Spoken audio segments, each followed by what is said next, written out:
Welcome into the CHGO Blackhawks post-game podcast. I'm Jay Zawoski with Greg Boyson and Mario Teravainen. Hawks lose 3-2 to the San Jose Sharks. We've got a lot to talk about, seeing a lot of people here this late night. We really do appreciate everybody being with us. Please do us a favor and smash that like button for us. Make sure you are subscribed to our YouTube page as well. And if you're catching up in the morning on the podcast, thank you. Make sure you are following or subscribed on your favorite podcast app and leave us a 5-star review on Apple Podcasts or Spotify. The Hawks get goals tonight from Ryan Donato and Tyler Bertuzzi. The Sharks get 2 from Will Smith, the first 2 of his career, and Alex Wenberg, the very handsome one, gets a goal for the Sharks as well. Look, the Hawks took it to the Sharks for the entire third period and could not put the puck behind Mackenzie Blackwood. They outshot the Sharks 13-5. But guess what? When you only play that intense with that level of intensity for 20 minutes instead of 60, this is what happens. You end up losing a game 3-2 that you probably should have won. But again, I don't think anyone's taking a moral victory out of this one. You cannot lose to the San Jose Sharks. I don't care that this is their third win in a row. I don't care how well they've played over their last 2. I don't want to hear it. We talked about it in the pregame. This is a game the Blackhawks had to win, and they didn't. As impressive as the third period was, they failed. It's a failure, flat out. Yep. Yeah. All right, good show. I'm going. Oh, trust me, I have much more to say. Yeah, I mean, we talked about it in the pregame. You gotta start out fast. You gotta be able to throw the first punch, and they didn't. But seconds after giving up the first goal of the game, they respond, and emphatically they respond. They get back out to the lead 2-1. They kind of wake up after that first goal is scored by the Sharks, and that's the response you wanted to see, and that's the response they needed to have. Then they come out in the second period, and it's just like they're kind of just holding on. The Sharks, turn things up in the second period. They get a couple posts that finally like go in their way. The 2-2 goal sneaks through Mrazek, and you're staring down a 3-2 game going in the third period. And I loved the way that they played in the third period.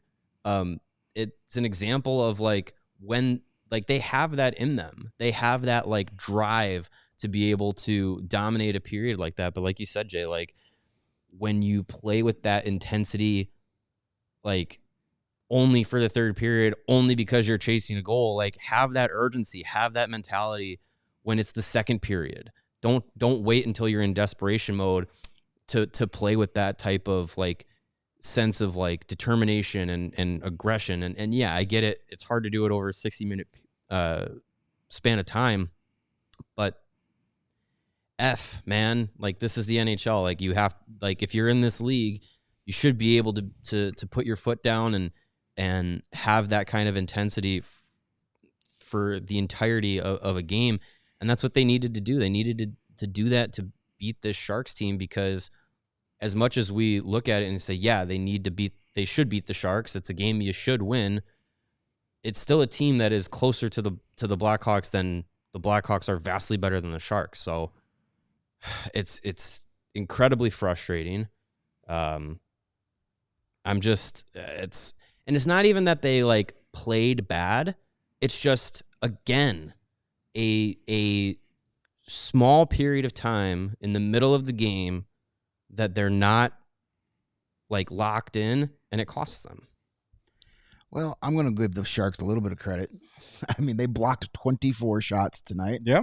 And Mackenzie Blackwood was really good when he had to be. Made a couple of saves with the knob of his stick on Connor Bedard. Made a couple, had to make multiple big saves in the third period. So, the Sharks were able to make the play when needed to, and the Hawks, as great as they played, I mean, that third period started like about 6 minutes to go in the second period. The Hawks, you felt it.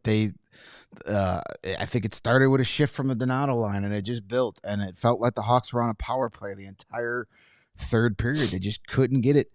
The puck passed. There were a lot of shots missed wide or blocked shots, or when they did get it through, Blackwood was there to make the save. It's a frustrating night. You outplay them for half the game, and you got nothing to show for it. Too many times tonight, the Hawks are too fancy. Let's pass. This is one of those games. It never fails. Where Luke Richardson, and I see we got all the fire Luke Richardson chat again, which is he's not the one passing up shooting lanes to pass the puck. These are the games. These are the nights that the next day he'll say, I tell these guys to shoot the puck all the time. They're not listening to me. This was one where so many passed up. Yeah, they had 29, 30 shots on goal, but they should have easily had 40, 45, especially in that first and second period. Not enough aggression to shoot the puck. This is what Richardson says when he has said dozens and dozens of times over the past couple of years, especially this year, I am begging these guys to shoot the puck. Yep. Well, and we saw it, late in the third period. Final few minutes, they had a lot of zone time.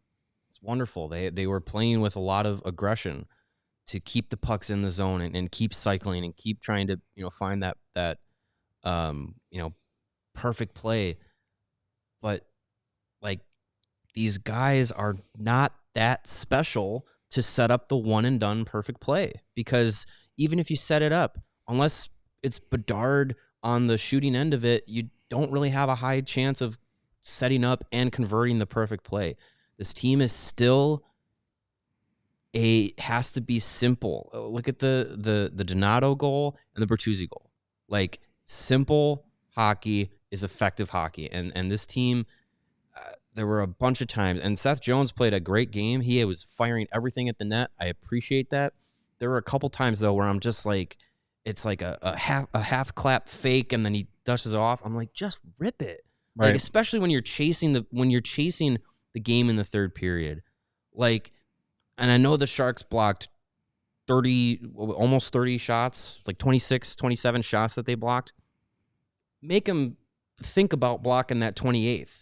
Because you keep firing at them, and you take a few pucks off the shins or off your pads, or you take one off a sensitive area. You're gonna think twice about doing it again, and I get frustrated when this team cycles. One shot goes wide, and then you got to chase the puck back, and then you get it back in the offensive zone, and you sustain it for a long time, but then it's one shot and done. I want this team to have I want everyone on this team to have a shooter's mentality, and guys like Maroon and Bertuzzi and Foligno that can play effectively around the net. Park your asses in front of the net and make your living this year off of deflections and rebounds and garbage goals. Well, they had the puck the whole third period, and like Greg said, the last 6 minutes of the second, but the first half of the third before that power play, it's zone time, it's shot attempts, but they only have one or two shots on goal at that point. Everything's wide. Everything is an extra pass here or there. And what frustrates me too is you got 10 seconds left. Time's running out. And Connor Bedard is standing there looking around to make a pass. Shoot it. And is our teammates not telling him now, 5, 3, you got to be communicating that stuff to each other. Someone's got to be screaming from the bench. There were 5,000 people in the arena tonight. You should be very, very audible on the ice from where you are. 5 seconds, shoot. You got to be communicating that. That's the stuff that frustrates me. It's just we're watching as time's ticking off, and they're just passing the puck back and forth. Rip it. Yeah. I mean, it's what happened with the Sharks too. Will Smith twice found the puck at his foot. Oh damn, yoink, in the back of the net. Yeah. It's all. It doesn't have to always be perfect. And yes, I know that part of that is the frustration of it not working and the struggle to score. But just look at how it works when you get results, like you said. The Bertuzzi goal, he's in front of the net. The puck hits the Sharks player in the ass. Tyler Bertuzzi's right there and pokes it home. Ryan Donato just has an opportunity to shoot, and he shoots. It doesn't have to be the Globetrotters. It doesn't have to be NHL hits. It doesn't have to be that way. Just keep the game simple. And when they do that, they get results. They just beat Colorado. They beat Edmonton this year because they knew their only opportunity was to play simple. And that, again, was our concern in the pregame was, are they going to go into this game assuming victory? I don't know if they did that, but they win the opening faceoff of the game. We all kind of give them a Bronx cheer for doing that. Mm-hmm. Then they ice the puck. Then the Sharks had the puck in the zone for the first 2 minutes of the game. And the Hawks are chasing and chasing and chasing and chasing. And yes, they did respond to the first Sharks goal. And you could probably say some bad luck on the one that hits the linesman or the official. Will Smith's second goal, fine, right? Even the Wenberg goal maybe could have been blown dead, but it's loose in front of Mrazek, fine. All the excuses you want, but I'm tired of the excuses because that's what they are at this point. And can someone tell me where Teuvo Teravainen is? Like, what is going on with him? I know he's credited with 5 shots on goal. I don't remember many of them.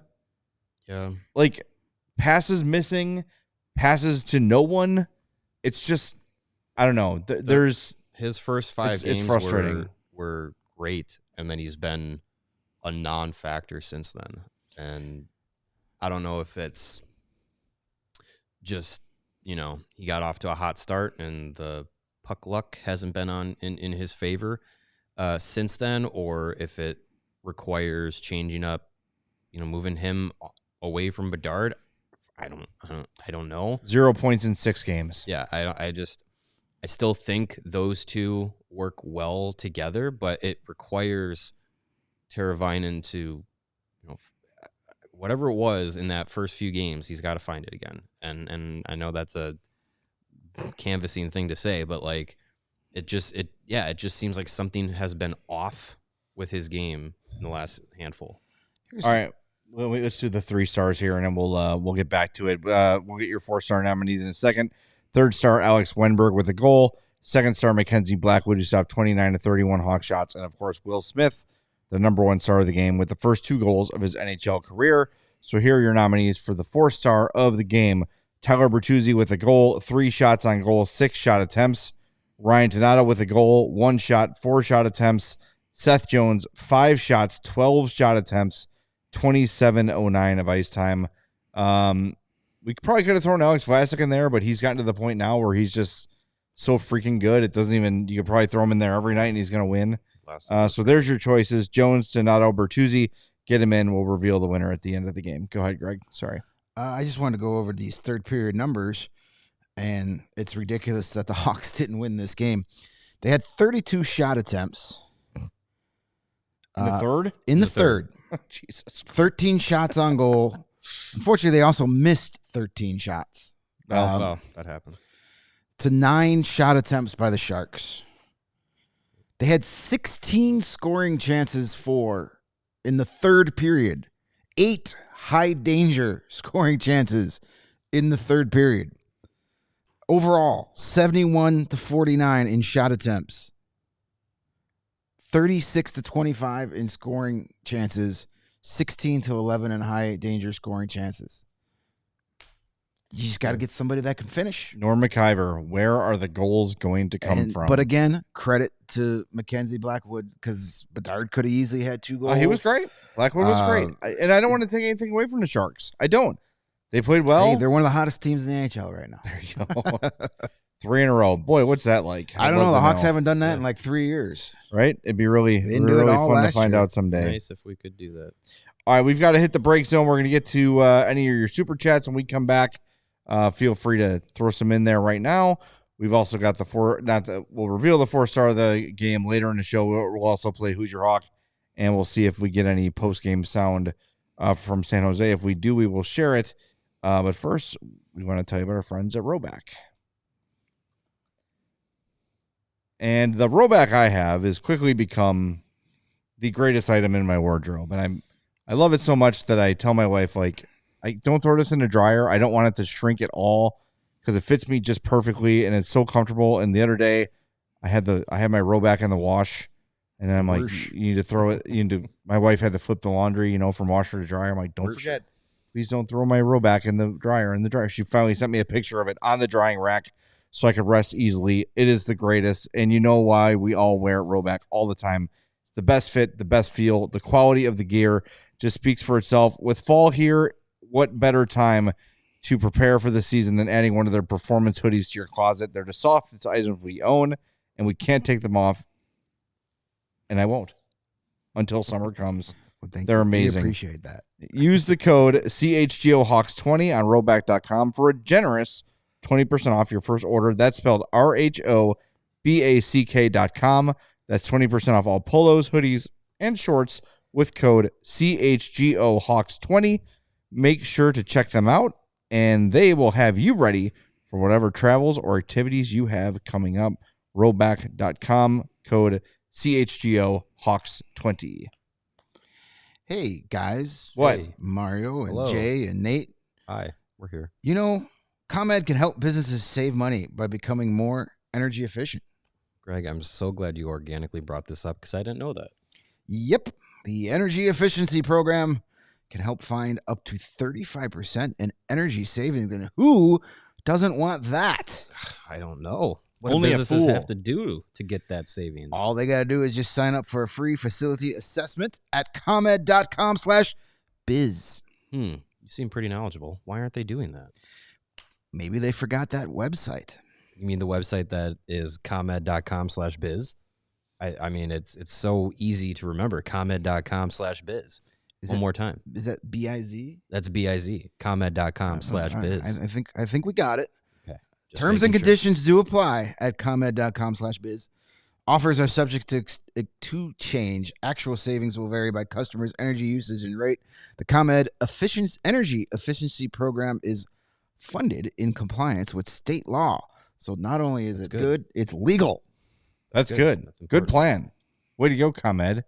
All right, Brandon with the $5 super chat says, terrible turnover by Murphy. Can't make that pass on a penalty kill. It's a completely different game. Killing that penalty keeps your momentum in the game. Momentum was not a problem in this game. They had the momentum for the last 26 minutes of the game. They just could not put it behind Martin Brodeur, Mackenzie Blackwood. MB. Different That must MB. be what it is. Yeah. And $10 from Mr. Koala. Thank you, Mr. Koala. Mr. Koala. So what's the solution then? You guys seem adamant it's not the coach. Fans are upset because KD said he needed more this season. Being 32nd tonight in the NHL with this roster cannot be acceptable. Agreed. I agree with that. I agree. And you know what? Some of this does fall on the GM too.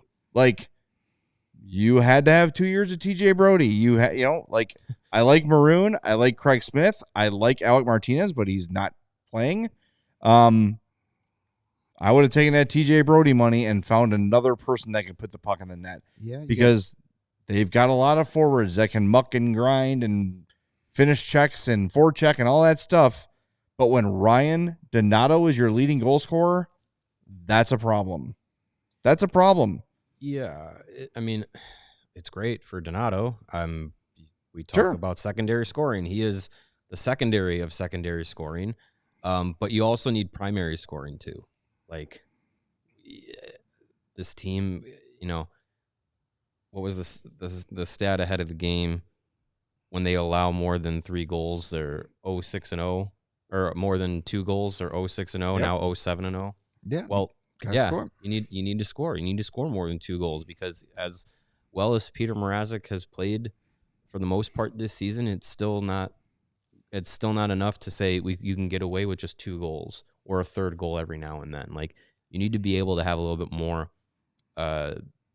production. And with this group, again, I come back to it. Simple hockey. If I was running this team in NHL 25, I'd change every line's mentality to crash the net. Simple hockey. And I don't know. I don't know if that comes down to Richardson tweaking things and changing up some of the forward groups to maybe break up that top line with Bedard, Teravainen, split them up. I don't know if you balance out some of the quote unquote top 6 talent, if you move Foligno back up with Bedard and Teravainen, because that seemed to be effective. I don't know exactly what the solution is outside of better execution, but I'm not against Luke Richardson still trying to figure out what's the best line combinations. And you talk about what's on Kyle Davidson for how this team is performing so far this season. We've already heard that they're in the market for second line center help, and join the club with Frank Nazar not starting this season in the NHL, not grabbing that, but hypothetically that spot was open for him to take in training camp and he didn't do it. You didn't have a contingency plan. You didn't have a backup plan. Like Kurashev moving him to center, sure, that was an option. Foligno playing center, which he hasn't done in years, I guess that's an option. But it's not a guy who is a center in the NHL with experience, with the ability to play in the top six. Your only other option, in my view, is moving Jason Dickinson up to second line center, but he's been playing really well in the third line role. Like, do you break that up? Like, I really don't know what the change is that is going to spark this team. Again, I come back to just execution of playing a full 60 minutes, playing with that urgency from start to finish. I think when you look at who's available in terms of the organization, like these 12 forwards are the forwards that should play. And they tried Reichel on the top line with Bedard and Tavo, and it doesn't work. Reichel is at his best right now in the fourth line.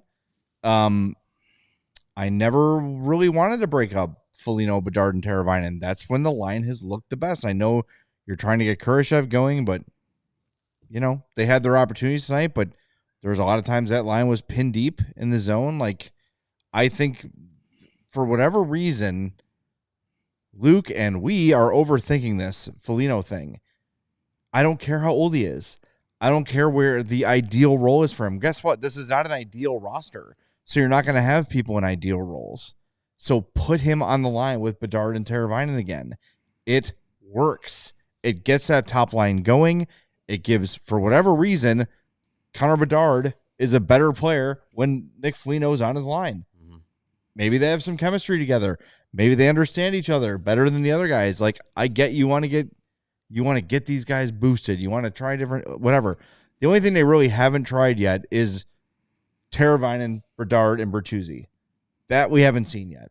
The Taylor Hall thing seems like it's probably not going to happen. Yeah. Because it's two guys that want the puck. I wouldn't be opposed to giving it a look to see what happens, but just put Foligno back up there. Yeah. I don't, why? Why not?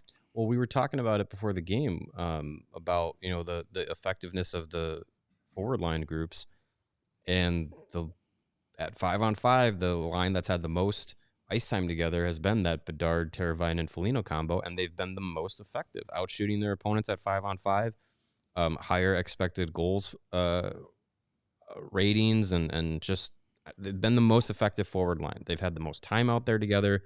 That would be a change I would go back to, is putting Foligno back with Bedard and Teravainen.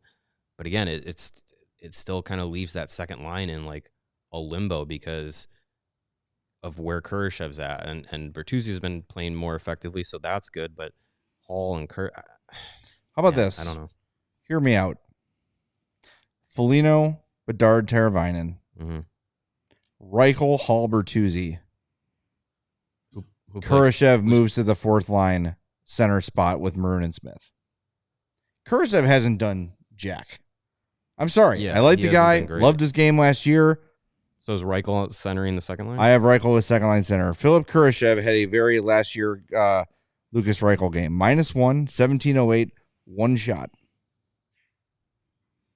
Kurashev's a non-factor. So if you want to reward Reichel for playing well, and tonight we haven't really talked about him yet, Reichel was really good. Yeah, he was playing with winning board battles, getting the puck out in front, creating scoring chances. He played a really solid game. It doesn't really work with him and Bedard and Teravainen. So far, it doesn't. Throw him at second line center. If it doesn't work, you can always go back to this stuff. But you've got some things that are working. And even if it's just as simple as flipping Foligno and Kurashev again, cool, fine. The Foligno, Bedard, Tavo thing works. Yeah. It works. Why not try it?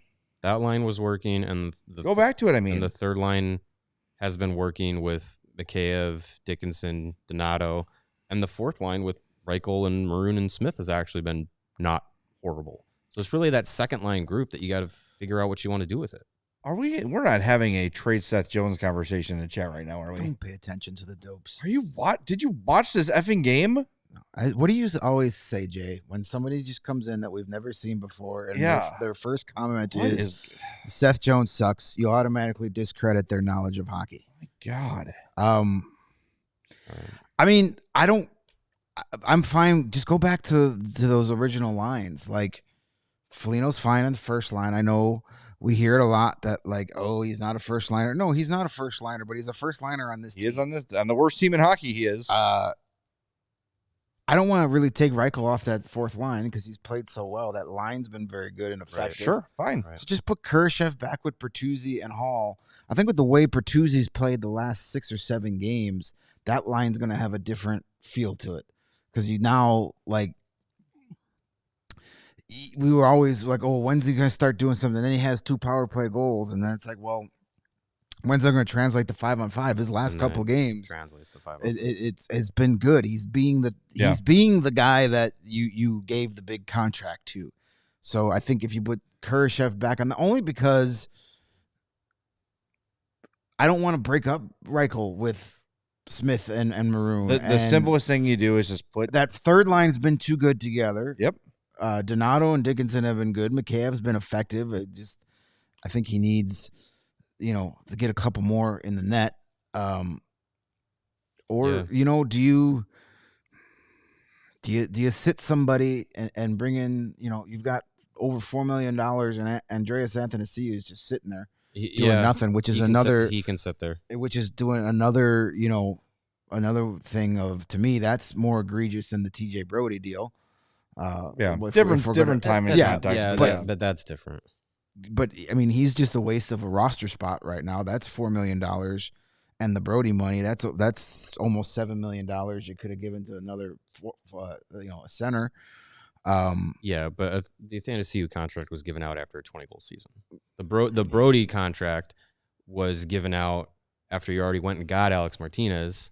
I mean, not after, same time, but it's an extra year for a guy who was not having a good time in Toronto. Deal, but I don't care that Andreas Athanasiou scored 20 goals. There was 20 goals or not, that he did not deserve 2 years, almost $9 million. I said it then. I'm sticking to it now. The proof is in the pudding. He can't even get on the ice on the worst team in the league. No. So I don't know. The line, the bottom line is, like, the line combinations you can nitpick. Put Foligno back up there against the Kings. You probably need a bigger body on that line if you're going to be facing some of the, Anze Kopitars and Quentin Byfields. They got a big team against the Kings, so that makes sense.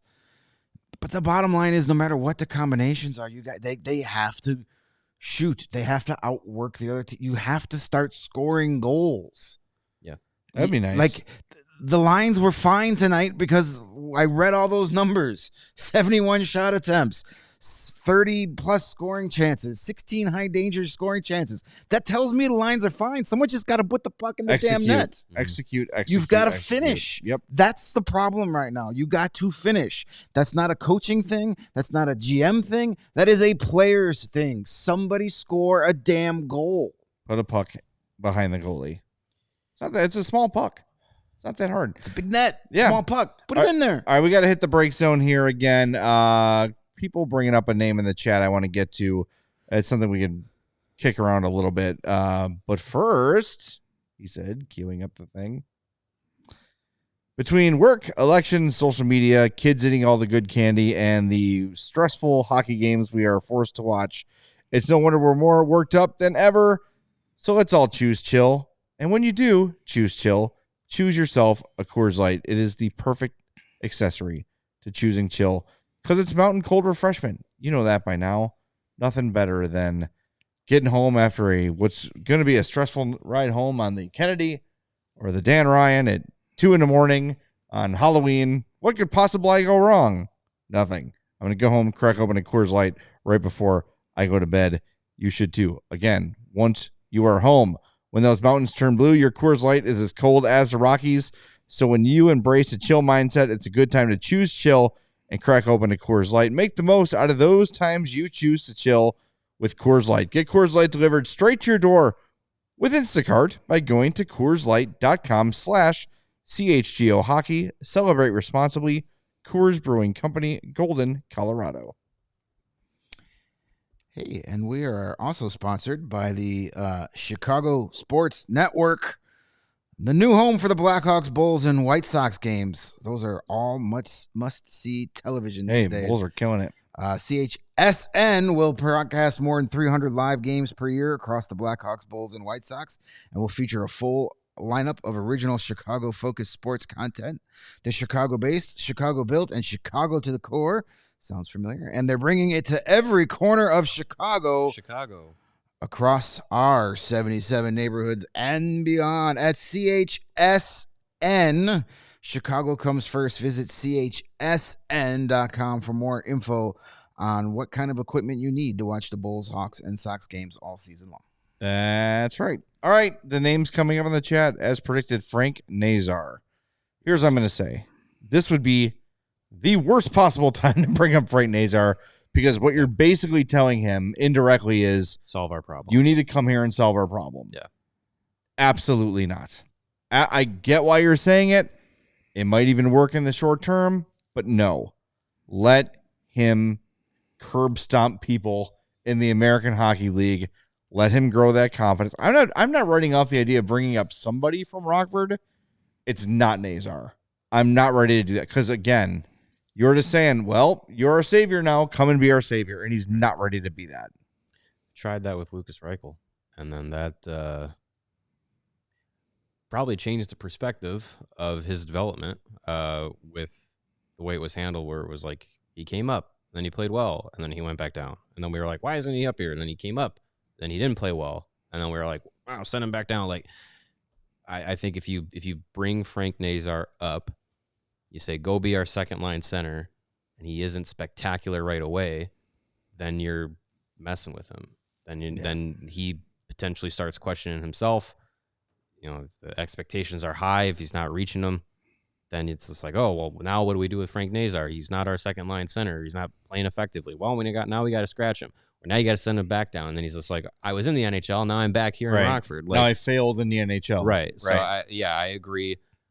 Give him more time with Rockford this year to, keep getting acclimated to the pro game and keep developing good habits and hopefully experiencing more positivity and more winning in Rockford before eventually getting up to Chicago.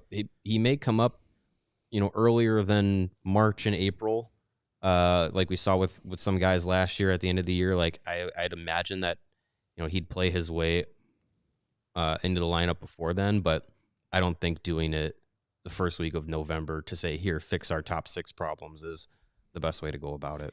Yeah, I agree. Let him cook in the AHL. If you're going to call, you want to call someone up from Rockford to kind of give a spark or give a kick in the pants to some of the guys here, it's going to be one of the older players. What about Colton Dock? It would be Colton Dock. I'm down with that. Or Landon Slaggert. I know he's technically first-year pro, but he's, 23, 24? Like, he's an older player. 22.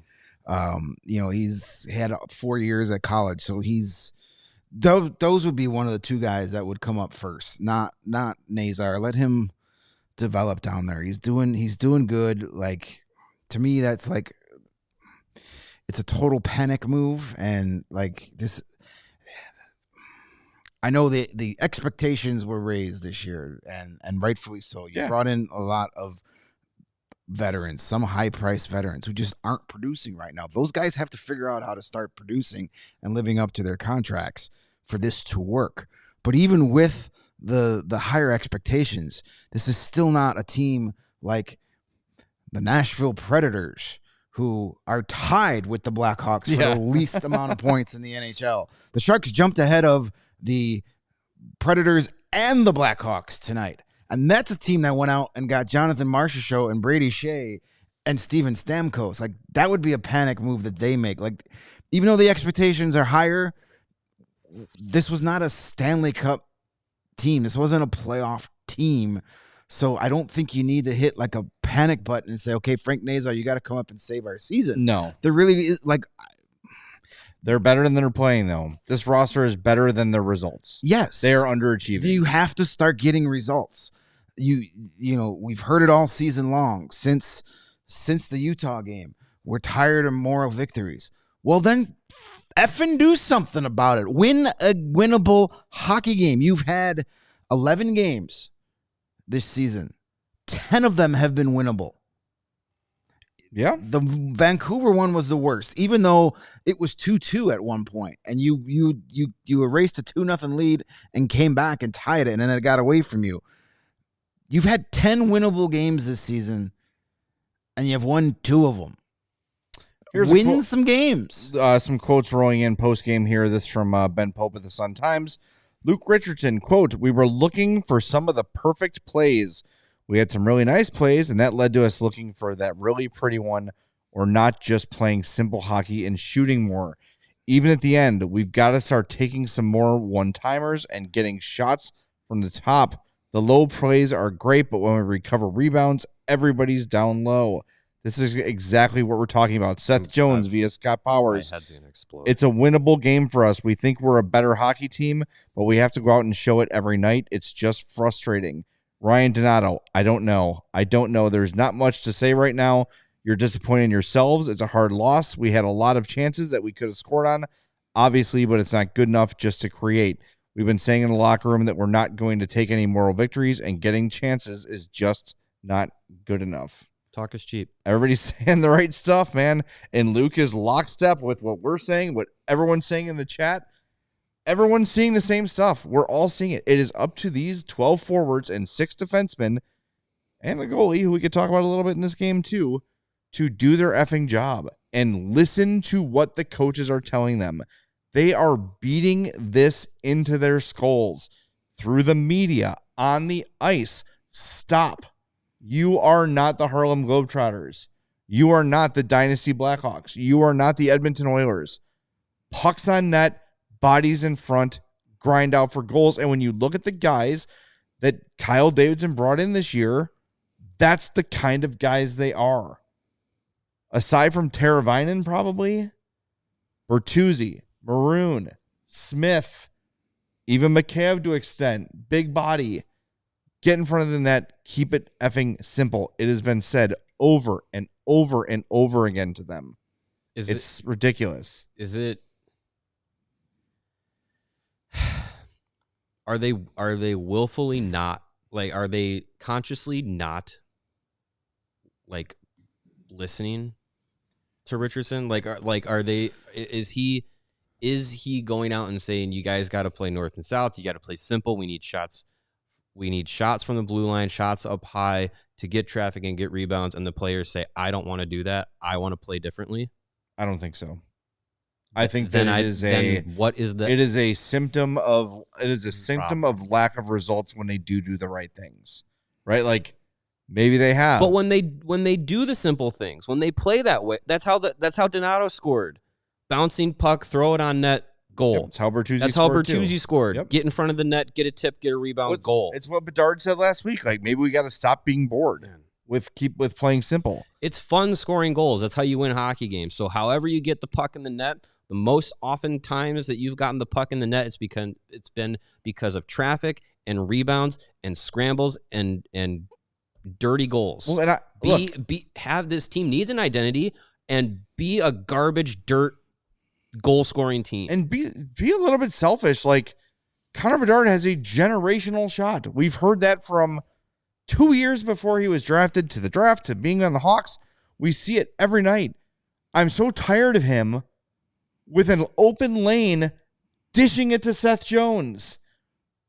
Put it on net. Use that shot through traffic. It doesn't have to be a perfect lane every time, because when it's a perfect lane, it's like the pitcher that can throw 102. If it's 102 down the middle, it's very easy to hit, right? Your shot's great, but if it's you one-on-one with the goalie's going to get a piece of it just because he takes up 75% of the net. You saw it happen twice tonight. You've got traffic in front, Bedard, shoot it. Stop. This is your effing team. I don't care if you don't have a C or an A on your shirt. Connor Bedard, this is your team. They are wanting you to take this and be selfish and fill the net with goals. That's what you're here for. That's why you were drafted. That's why they tanked to get you. It's okay to be, no one's going to be mad at you if you score goals. Right. I promise you. Mm-hmm. Stop deferring your pass to Seth Jones or Alex Vlasic or Connor Murphy when you are Connor effing Bedard. Yeah. Shoot it. Get it through traffic. Be willing to put it through traffic. It doesn't have to be an open lane every time. You don't have to pop the water bottle every time. It doesn't have to be spectacular. Put 12 shot attempts tonight for Seth Jones. You know why? Because every time he looked up, one of the Hawks forwards was deferring and giving him the puck. So Seth Jones is like, okay, no one else is going to do it, so I'll just do it. At least where he was getting shots off from, we're trying to go through traffic or trying to go, get off a rebound or a bouncing puck that goes your way. Like, at least he's shooting with that mentality of like, I can at least shoot with maybe 6 people in this, in the way of Blackwood, and maybe it bounces through, or maybe my teammate can corral a redirected puck, a bounce off someone's skate or someone's shin pad, and Blackwood's out of position. It's better than no shot at all. It's better than taking a minute of offensive zone time. You complete 20 passes, and then you go to one shot and it gets gobbled up because it's right in Blackwood's chest or something like that. Like, yeah, I'd much rather have Seth Jones firing with traffic than just trying to get one perfect play and then it gets stopped, or you miss wide or something. I don't know. It's getting frustrating. Seriously, you have to feel like Seth Jones is like he's working the point. He's getting the puck to the middle, getting it to the guys who are supposed to score on his team, and he looks down and like, here it comes again. Yeah, I mean, stop giving me the puck. And he's a guy that, I mean, you know how much he's hated losing since he's been here. Yeah. And I'm sure he's a guy that's saying, if you keep giving me the puck, then F it, I'm going to be the one to try and make something happen because no one else is going to be doing it. It's getting frustrating watching this team think that they're more special than they are. And I agree with what you're saying about Bedard. Like, I want him to be more selfish shooting. You can't score 50 goals by passing the puck. Like, you have the talent to score 40 and 50 goals in this league with the kind of shot that he has and the ability he has to fire it. Just do it more. Like, there's no other player on this team that Bedard can pass to that's got a better shot. Correct. So if you have the lane and you have an opportunity to put it on net, take it. More often than not, take it. Because I bet you the perfect pass that you're trying to send it to is not going to be a better opportunity than you having an open shot at the net. He had 3 shots on goal this game, and that was it for shot attempts. So all 3 of his shots hit the goalie, which is fine. Just fine. But Connor Bedard on a nightly basis should have almost double-digit shot attempps. That should be the standard for him. It's pretty much been that way this season. I mean, he is shooting quite a bit. I know, and you're not wrong about the deferring either. If you look at his rates through, this is not including tonight's game. Last season he averaged 9.2 shots per 60 minutes.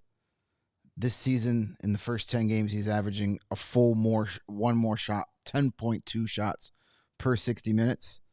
So he is shooting more. That's going to go down a little bit probably after the 3 shots tonight. But if you have those handy, do me a favor and look up what Austin Matthews averages per 60. I'm sure it's way more than 10.2. But, that's also a guy that's, has... Austin Matthews has 51 shots on goal this season. 101 shot attempts. Bedard has 66 shot attempts. 34 shots on goal for Bedard. Yeah. So, yeah. Yeah. Matthews shots per 60. Now, the Maple Leafs, I would say, probably a team that has the puck more in their possession per game than the Blackhawks have to start this year. And he definitely plays with better playmakers too.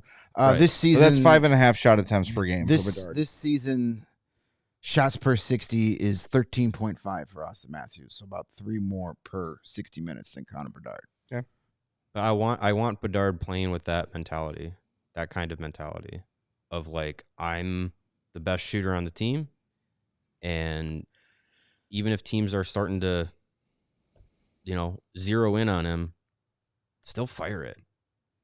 This 8% shooting percentage he has this season, it's lower than it should be. Yeah, and the more he puts it on net, the more chance it is to get that percentage up higher and back to what you'd expect from him. Yeah, and Matthews, just to make that comparison, I mean that dude is a pure goal scorer, where Bedard, he always likes to tell you, "Oh, I'm a playmaker, not just a goal scorer." Well, try being just the goal scorer first, and then team is in desperate need of goals. Austin Matthews, to quote Bull Durham for the second time in one night, he announced his presence with authority by scoring 4 goals in his first NHL game and never looked back. Yes, he showed up and said, "You know what I do? I score goals. That's my job." And that's all he's done. And since again, he's got here. It's okay. No one's gonna be mad at you, Connor, if you score goals. No one will be mad at Connor Bedard if he puts up 60 points, but 55 of them are goals. Yeah, no one will be upset. The team will win more games. Now, he's just a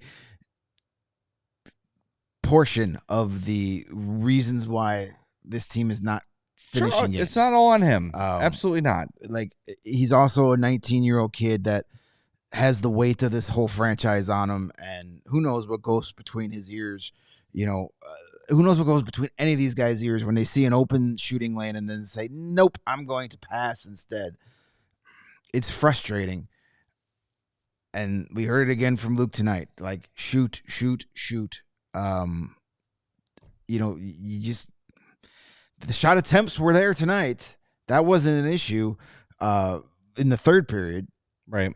But they missed too many shots. The Sharks, to their credit, blocked a bunch of shots.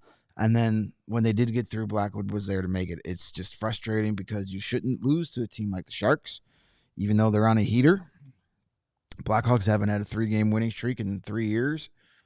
But we showed the heat maps from the Colorado game, and everything in front of the net for the Hawks was dark color. That's what you want. Everything was to the outside for Colorado. You need more games like that.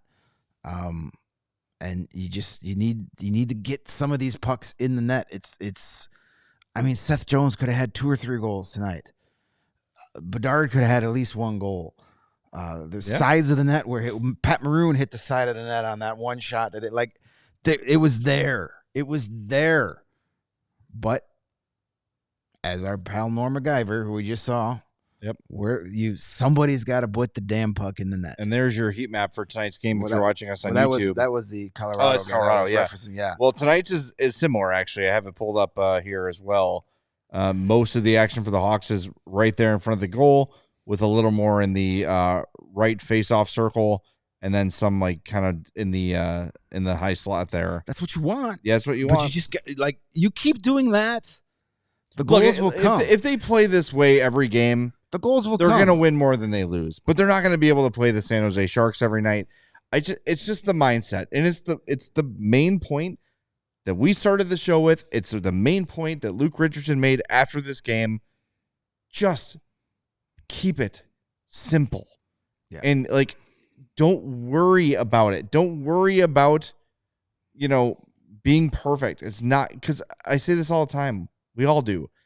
Every time you make a pass, you're lessening the chance. You're creating an opportunity to turn the puck over or for something to go wrong. When you get a chance, put it on net. And the end of this game is they're on the power play. It's 6-on-4, 5, 4, 3, 2, 1, game over. And no shot gets through in that 5 seconds because everyone's looking to pass to somebody else. It can't work that way. All right, let's get some super chats. I got a bunch that have rolled in here over the last little bit. I know we have, let's see. Hey, we've got over 200 people watching at 1 o'clock in the morning. Yeah, thank you after a so loss. much for That's being awesome. here. And make I sure you've hit that appreciate it. like button for us. Bed, you sickos. Pretty good percentage, but yeah, let's get over 100 likes for the show, please. We'd really appreciate that. Marcus with a $2 super chat says, should Bedard start playing the right side of the power play? No, I think you want him on his forehand on the left side there. You want him on the left side. He needs to start taking one-timers on the power play. Yeah, That's what he needs to start doing. He needs to start from that. watching film of Artemi Panarin on the power play. Alex Ovechkin, Alex DeBrincat. Yes. Steven Stamkos. Just Be ready to crank it. Let Tavo find you from across the ice and put it in the back of the net. And we'll be ready to crank it. Jaybird's Music with a $5 super chat says, does it not feel like they're on the edge of forcing Kyle to Tradesville? Hey, man, Elliot Friedman insists that they're looking for something. Second line centers don't grow on trees. Ask Stan Bowman circa 2009 through 2016. They're very hard to find, but they've got the capital to get it done if they need to, so we'll see. And then BT Goal 342 with a $10 super chat. Thank you for that. Says this situation is like Toronto. Keefe said they had to score dirty playoff goals, and they didn't. Now Berube is telling them the same thing, and they're doing it. A voice change might be necessary.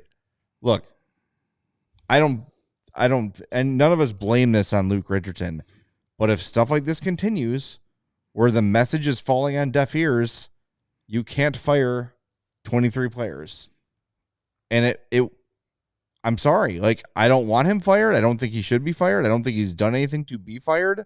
But it is the first move when a team thinks things are not working correctly. Yes, the easiest thing to do is get rid of a coach. And it's, like you said, it's usually the first thing that happens. Yeah, I mean, Toronto is sometimes playing the way Craig Berube wants to, and then other times they lose 6-1 to the Columbus Blue Jackets. So, like, they're very inconsistent. On the games they play the way Craig Berube wants them to, they win. And then the nights that they don't, they don't. I just don't understand. It's funny how that works. I just don't understand how Luke Richardson seemingly can be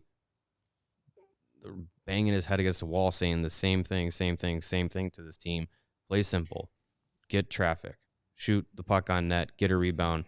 Play that style of hockey. And then you say, well, message isn't getting there. Luke Richardson's out. New coach is in. And the new coach says, play simple. Get shots on net. With traffic. Every coach in NHL says and they go, oh yeah, like I don't know. Maybe there is something to that, but I'm saying if we get to game 30, game 35, game 40, and this team is still the worst team in hockey, then we have to have the conversation. If they have to, because this is not the worst roster in hockey by a long shot. No, they lost to one tonight. That's the frustrating thing is you shouldn't have to tell a veteran-laden team to play simple hockey. No. And again, I do think part of it is lots of new faces, lots of guys learning each other. You're seeing it around the league. The teams that have made big changes have struggled. Nashville, Edmonton, everyone's like, wow, they added Arvidsson and Skinner. They're going to be unbeatable. Not so much. And now McDavid's hurt. Even Colorado, with all their injuries, has to bring in other players to fill those roles. And they're figuring it out. Like, that is part of it, but now we're at game 11. When does that stop becoming an excuse? 15 games, 20 games, 25 games? It should kind of stop being an excuse now. I agree. You've played 11 of 82 games. Like, these guys know each other now. Yeah. Now it's just a matter of executing, finishing plays, winnable games. Tonight was another winnable game. The Dallas game was winnable. Yep. The Nashville game was winnable. All but Vancouver were winnable. They were all winnable. Start winning some of those games. Yep. And this would feel so much different if the Hawks closed out 2 more games. You'd feel better. Yep. If they won this game, you're feeling actually really good. You're feeling about really stuff. good. You're 2 wins in a row. Yeah. You're heading in the LA, who just lost to these same Sharks. LA. And the Ducks, who can't score a goal to save their life right now. By the way, speaking of the Ducks, if you want, just real quick to your point, the Hawks have 7 losses. They have a -7 goal differential. Yeah, that's 7 1-goal losses. I can do the math. Like that, I can handle that math. you know, It's not that hard to figure out. Like, you know, you got to figure out a way to get one more goal a game, and you're right there. But speaking of the Ducks, who the Hawks play on Sunday, if you want something to make you smile before you go to bed tonight, if you haven't seen the Sidney Crosby overtime goal tonight, holy crap! Speaking of cranking it, takes the puck away from trade me right now, pointless Cutter Gauthier. Boy, the Flyer fans are loving every second. That's one way to make Flyer fans cheer for a Sidney Crosby goal. So first of all, he takes the puck away from Gauthier along the boards, basically flip passes it up in the air to himself, comes to a complete stop in front of the goaltender. I believe it was Donstall in net, and just completely.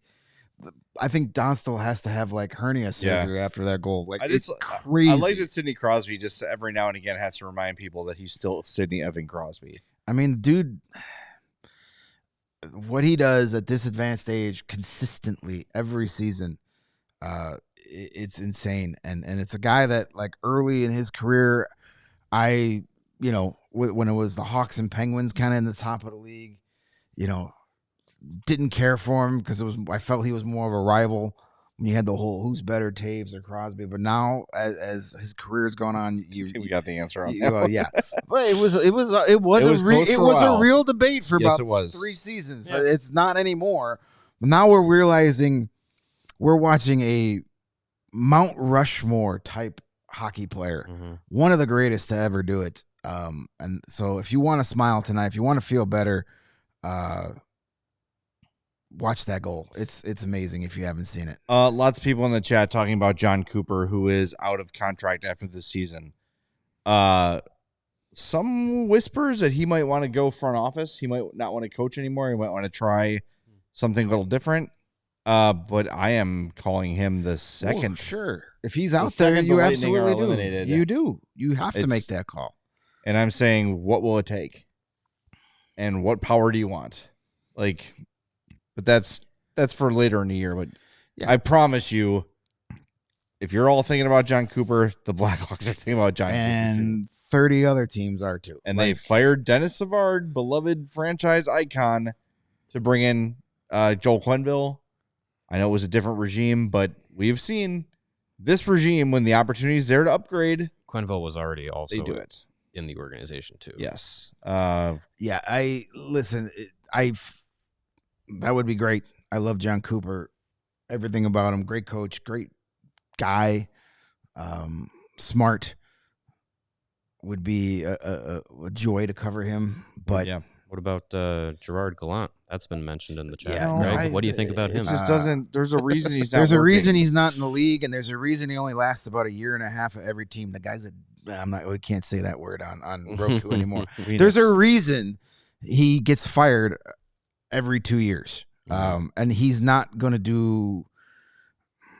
He needs to be. He's a guy that you bring in when you have a cup contending team. Look, I still don't think it's a coaching issue. But John Cooper's a different thing. John Cooper, like that becomes available. You have to see a way. Tampa lets him out of the organization for nothing. I wouldn't think so. If he wants to coach, he's going to coach in Tampa. They're going to say, here's the check. It's signed. You write down as many zeros as you want. Or selling the team. Oh, you want to be a assistant GM? You want an executive job? Sure, we'll create. Here's a desk. Yeah. I would be shocked if they just let him go and leave the organization. And coach for another team. All right, we got to pay off our segments. Before we do, want to give you a heads up. Few days remaining on our CHGO Die Hard promotion to become a Die Hard for $48 for the year. That translates to $4 a month. You still get the free t-shirt. You still get the 20% off all of our merch, all of our events, our takeovers, our tailgates. And guess what? They're not for sale yet, but they're going to be shortly. Mark your calendars. Our first takeover is the 10th of November against the Minnesota Wild. Those will be on sale very, very soon. Take advantage of this Die Hard offer if you're not a Die Hard yet, because here's what's going to happen. You're going to sign up to become a Die Hard for $48. You're going to get a t-shirt. That's a $30 value. You're going to save 20% on this Blackhawks takeover on the 10th. Boom. It's already paid for. It's already paid for. And then some. The rest is gravy. So jump on it. Become a diehard. We'd love to have you. You get access to all of our great written content, our members-only Discord, and again, 20% off all events and merch. It is an absolute no-brainer. We would love to have you as part of the diehard crew. So go to allchgo.com/join to become a diehard today. Hurry up. Only a couple days left to take advantage of this incredible deal. All right. Do we have our winner, Nate, for 4-star of the game? Affirmative. We do. All right. Let's reveal the winner. Reveal the winner. Dun, dun, dun, dun. I'm going to guess. I'm going to say it was. all right, we had Seth I'm Jones. gonna say it was. We had Tyler Donato. Bertuzzi and Ryan Donato. I'm going to go Donato. Yep. That There he was is. Donato. That is your Bum, bum, that is your bum. leading scorer. 6 goals, Yeah. twice as many as Connor Bedard at this point of the season. Who predicted that? How long does This was a guy that was a healthy scratch early in the year, and hey, So was Lucas Reichel. Maybe everyone just needs to take a turn being scratched, and then that'll unlock their potential. it hasn't worked for Kurashev yet. I mean, he did have the power play goal, but see, Well, Anthony Ciu is going to come out and score 30 goals sure. for the Edmonton Oilers. That sounds great. Yeah. Enjoy. Please do. And we have to reveal the winner of Who's Your Hawk. It wasn't me. I'll get the swag chain. Yes, you do that because And- I'm going to need that. Look at those numbers. Look at that. Woo, Wow, look boy, at we those picked low the wrong rates. 3 guys tonight. Lucas Reichel, Blue. 0 points. Connor Bedard, half a point. And Teuvo Teravainen, thanks to his 5 shots on goal and 1 block shot, Wins. I get the Greg. chain. Tavo was the best. Jeez. Yikes. Yeah. He slaughtered you guys. Next game, I'm taking Donato. And then let's see here. We had 3 people tie for our Discord. Who's Your Hawk? Genesis, BJD, and Evil Bill. I think good they're for all them. in the chat here tonight. I don't know who they picked. Hmm. Dead Hawk didn't give me who they picked, but those. Damn are it, your Dead winners. Hawk. I'm guessing You're they dead to picked Seth Jones because I would think Mm. Seth Jones probably had the best Who's Your Hawk night with all those shots on goal. I would think so. But yeah, okay. Maybe next game we'll pick some guys that actually get some points. I'm just picking a name out of a hat. I don't like winning Who's Your Hawk with 2 points because it No. means the Blackhawks lost. Yes. 100%. Right. I would rather lose with 11 points than win with 2. That's right. All right. Can we go to bed? Bertuzzi and Donato were who were picked. FYI, I was just told. Dead All Hawk. right, there you go. Dead Hawk still awake and reporting. Thank you. You're back alive, Dead Hawk. All Thank right, you. You're a live hawk. I'm gonna go home and be a dead hawk. Yeah, we're going to wrap things up. We are off later today. I hate that when people always do it. It's actually factually It's correct. tomorrow now. So yeah, no show Friday afternoon, Saturday I'm and still gonna Sunday, be pre and sleeping. post both shows. Mm-hmm. 2:30 pregame Saturday, 6:30 on 6:30 pregame Sunday. afternoon hockey. God, we need that 7 days a week. It's way better than Mhm. 2 in ass the crack morning of dawn hockey Yeah. and a loss in San Jose. Ugh, let's wash this one off. We'll be back Saturday hoping for a better result. We'll talk to you then. Thanks We for got to being with 100. us. We What? got to 100 likes. by the way. Hey, All right. 100 likes. Nice. Let's Nice get of 110. Come on, let's get greedy. All right, we'll talk to everybody Saturday on the CHGO Blackhawks podcast.